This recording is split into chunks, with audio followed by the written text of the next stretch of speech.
മീനിന്റെ കുത്തേറ്റ് അണുബാധ ഉണ്ടായതിനെ തുടർന്ന് യുവാവിന്റെ വലതു കൈപ്പത്തി മുറിച്ചു മാറ്റി. കൈ വ്രണമായതിന് പിന്നാലെയാണ് ശസ്ത്രക്രിയയിലൂടെ മുറിച്ചെടുത്തത്. നമസ്കാരം, ഞാൻ ഡോക്ടർ വിനു, നിങ്ങളുടെ സ്വന്തം ആംഗ്ലർ ഗപ്പിഫൈ. അപ്പോൾ ഒരുപാട് വിഷമിപ്പിക്കുന്ന ഒരു കാര്യമാണ് നമ്മൾ ഇന്നൊരു ന്യൂസിൽ കാണുന്നത്. ഒരു മീൻ കൊത്തിയതിന്റെ ഭാഗമായിട്ട് ഒരു യുവാവിന്റെ കൈപ്പത്തി അറുത്ത് മാറ്റി എന്നുള്ളതാണ്. അപ്പൊ എന്താണ്, മീനാണോ ഇതിന് കാരണക്കാരൻ അല്ലെങ്കിൽ മറ്റെന്തെങ്കിലും ആണോ കാരണം? നമുക്കൊന്ന് ഡീറ്റെയിൽ ആയിട്ട് നോക്കാം. കാരി എന്ന് പറഞ്ഞിട്ടുള്ളൊരു മീൻ അല്ലെങ്കിൽ കടു എന്ന് അദ്ദേഹം പറയുന്ന ഒരു മീനാണ് അളവ് കൊത്തിയിട്ടുള്ളത്. നിങ്ങൾ ഈ പടത്തിൽ കാണുന്ന ഈ ഒരു മീനാണ് കാരി എന്ന് പറഞ്ഞ മീൻ. ഈ മീനിന്റെ കൊത്ത് ഒരുപാട് പേർക്ക് കിട്ടുന്നതാണ് അല്ലെ. ആ മീൻ കൊത്തി കഴിഞ്ഞാൽ എന്താണ്, ഒരുപാട് കടച്ചില്, കഴപ്പ്, അങ്ങനത്തെ സിംറ്റംസ് ഒക്കെ നമുക്ക് അനുഭവപ്പെടുന്നതാണ്. അതെന്തുകൊണ്ടാണെന്ന് വെച്ചാൽ ഈ ഒരു മീൻ പ്രൊഡ്യൂസ് ചെയ്യുന്ന ന്യൂറോടോക്സിൻ നമ്മുടെ ശരീരത്തിൽ വരുന്നതുകൊണ്ടാണ് അത്രയും വേദന എടുക്കുന്നത്. അവർക്കാർക്കും ഈ ഒരു അവസ്ഥ വരുന്നില്ല. എന്തുകൊണ്ട് ഈ യുവാവിന് ഈ ഒരു അവസ്ഥ വന്നു? കാരി അല്ലെങ്കിൽ കടു കുത്തി കഴിഞ്ഞാൽ ആ ഭാഗത്ത് ഇപ്പൊ കൈമ കുത്തുകയാണെങ്കിൽ അവിടെ മൂത്രം ഒഴിച്ചാൽ മതി, പിന്നെ ഒന്നും സംഭവിക്കില്ല എന്ന് ഒരുപാട് പേര് പറഞ്ഞേക്കുന്നുണ്ട്. എന്താണ് അതിന്റെ സത്യാവസ്ഥ? നമുക്കെല്ലാം ഡീറ്റെയിൽ ആയിട്ട് നോക്കാം. അപ്പോ എന്താണ് ഈ യുവാവിന് സംഭവിച്ചത് നമുക്ക് നോക്കാം. ഈ യുവാവിന് സംഭവിച്ചത്, അദ്ദേഹത്തിന്റെ പാടശേഖരത്തുള്ളൊരു കുളം ഉണ്ടായിരുന്നു. ആ കുളത്തിൽ മീൻ പിടിക്കുന്ന സമയത്ത് ഈ കാരി അല്ലെങ്കിൽ കടുവിന്റെ കുത്ത് കിട്ടി. ആ കുത്ത് കിട്ടിയതിന് ശേഷം അദ്ദേഹത്തിന് ഒരുപാട് കഴച്ചിലും കാര്യങ്ങളെല്ലാം അനുഭവപ്പെട്ട് അദ്ദേഹം ഹോസ്പിറ്റലിൽ പോയി. കുറച്ച് കഴിഞ്ഞാൽ അത് മാറുന്നാണ് പറഞ്ഞത്. പക്ഷെ അങ്ങനെയല്ല സംഭവിച്ചത്. നീര് കൂടി അദ്ദേഹത്തിന് അവസ്ഥ ആകെ ഇതായി മോശമായിട്ട് ഇത് മുറിച്ചു കളയേണ്ടി വന്നു. ഒരു 2-3 ആഴ്ച കഴിഞ്ഞതിന് ശേഷം എന്നാണ് എനിക്ക് അറിയാൻ സാധിച്ചത്.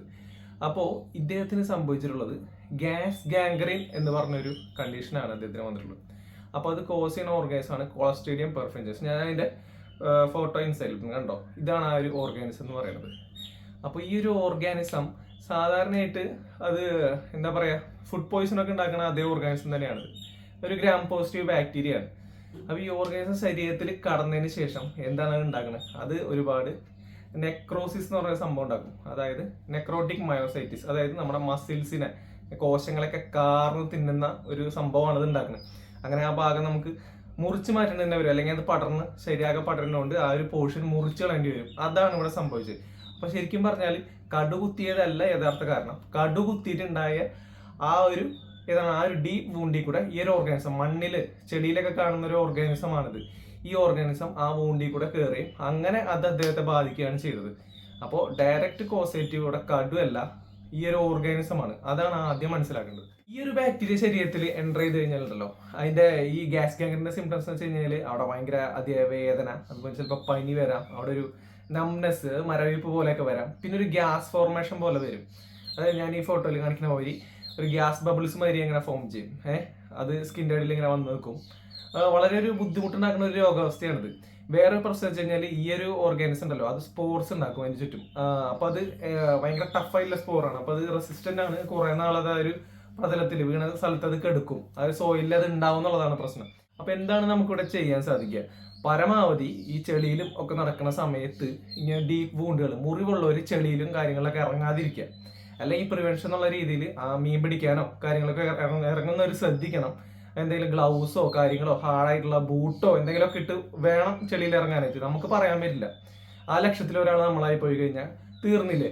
ഒരു മീനിന് വേണ്ടിയിട്ട് വെറുതെ നമ്മളുടെ ഒരു അവയവം കളയേണ്ട ആവശ്യമുണ്ടോ? കയ്യോ കാലോ? അപ്പോൾ പരമാവധി ശ്രദ്ധിക്കുക. പിന്നെ ഇൻ കേസ് നിങ്ങൾ ചെളിയിലെ മറ്റോ ഇറങ്ങിയതിന് ശേഷം ഒരു ഡീപ്പ് വൂണ്ട്, ആഴത്തിലുള്ള ഒരു മുറിവ് എന്തെങ്കിലും തട്ടി, മീൻ തന്നെ ആവണമെന്നില്ല കേട്ടോ, എന്തായാലും വല്ല കമ്പുമ്മ തട്ടിയോ കല്ലുമ്മ തട്ടിയോ എന്തെങ്കിലും തട്ടിയോ ഒരു മുറിവുണ്ടാകുന്നുണ്ടെങ്കിൽ നിങ്ങൾ പെട്ടെന്ന് തന്നെ സോപ്പും വെള്ളവും ഒക്കെ ഉപയോഗിച്ച് നല്ല ഡീപ്പായിട്ട് വേണം. എത്രയും പെട്ടെന്ന് തന്നെ ഒരു ആശുപത്രിയിൽ പോയിട്ട് നിങ്ങൾ കാണിക്കണം. ഫ്രീക്വന്റ് ആയിട്ടുള്ള മോണിറ്ററിങ് അതിന് ആവശ്യമാണ്.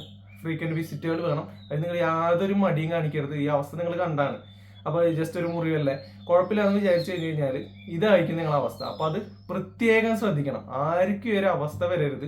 പിന്നെ കടുകുത്തി കഴിഞ്ഞ് കഴിഞ്ഞാൽ മൂത്രം ഒഴിച്ചാൽ ഒന്നും വരില്ല എന്ന് വിചാരിച്ചും ആരും ഇരിക്കരുത്. ആ കടുകുത്തി കഴിഞ്ഞാൽ എനിക്ക് തോന്നുന്നത് എന്താണെന്ന് വെച്ച് കഴിഞ്ഞാൽ ആ ന്യൂറോടോക്സിനൊക്കെ ന്യൂട്രലൈസ് ചെയ്യാൻ ചിലപ്പോൾ ഈ യൂറിനിലുള്ള കണ്ടൻസിന് സാധിക്കുന്നുണ്ടാവുമായിരിക്കും. അതുകൊണ്ട് ആ വേദന ചിലപ്പോൾ കുറഞ്ഞുണ്ടായിരിക്കും. അതായിരിക്കും പഴമക്കാർ പറഞ്ഞൊന്നും തെറ്റല്ലല്ലോ. പഴമക്കാർ അതുകൊണ്ടായിരിക്കും മൂത്രം ഒഴിച്ചു കഴിഞ്ഞാൽ അത് മാറുന്നേക്കും. പക്ഷെ അതുകൊണ്ട് എല്ലാ അസുഖവും മാറും നമുക്ക് വിശ്വസിച്ചിരിക്കാൻ പറ്റില്ല. അതുകൊണ്ട് കഴപ്പ് മാറുമായിരിക്കും. പക്ഷെ ഈ അപൂർവമായിട്ട് വരുന്ന ഈ ഒരു ഗ്യാസ് ഗാംഗ്രീൻ അതുകൊണ്ട് പ്രിവെന്റ് ചെയ്യാൻ പറ്റുമെന്ന് വിചാരിച്ച് ആരും ഇരിക്കേണ്ട. എത്രയും പെട്ടെന്ന് വൈദ്യസഹായം അല്ലെങ്കിൽ ചികിത്സാ സഹായം തേടി പോവുക തന്നെ വേണം. അപ്പൊ എല്ലാവരും സീരിയസ് ആയിട്ട് കാണണം. നമ്മളെല്ലാവരും ഒരുപാട് പേര് നമ്മൾ ചെയിലൊക്കെ ഇറങ്ങി കുളം പിടിച്ചൊക്കെ മീൻ പിടിക്കുന്നത്, ആർക്കും ഈ ഒരു യുവാവിന് വന്ന ഈ ഒരു അവസ്ഥ ആർക്കും വരരുത്. അപ്പൊ എന്റെ വീഡിയോ കണ്ട് നിങ്ങൾക്ക് എന്തെങ്കിലും സംശയം ഉണ്ടെങ്കിൽ കമന്റ് ആയിട്ട് ചോദിക്കുക. എന്തെങ്കിലും തെറ്റുകൾ ഞാൻ പറയുന്നുണ്ടെന്ന് നിങ്ങൾക്ക് തോന്നുകയാണെങ്കിൽ അത് നിങ്ങൾ കമന്റ് ചെയ്യുക. അപ്പോൾ മറ്റൊരു വീഡിയോയിൽ നമുക്ക് കാണുന്നവരെ ബൈ.